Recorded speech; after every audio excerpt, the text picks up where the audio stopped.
Napatunayan na nating mabisa ang TechVoc. Kaya unti-unti nang pinapasok sa senior high ang TVET ng TESDA. Ibig sabihin nito, ang mag-aaral ng senior high school pa lamang, makakapili na siya kung bookkeeping, agribusiness, electrical, graphic design ang kanyang napupusuang larangan. Diretsong pagka-graduate, pwede na kaagad na maghanap buhay kung gugustuhin.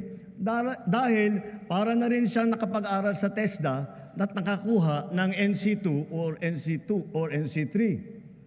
Kung tutungtong naman sa kolehiyo, nakahanda ang malaking pondo para sa pagtutustos sa libreng pampublikong edukasyon sa kolehiyo. Pati na rin ang mga subsidy at financial assistance para sa mas higit pang nangangailangan ng estudyante.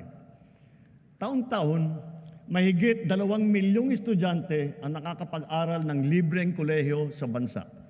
Mula umpisa ng administrasyong ito, dinagdagan pa natin ng 260,000 estudyante ang nakinabang dito.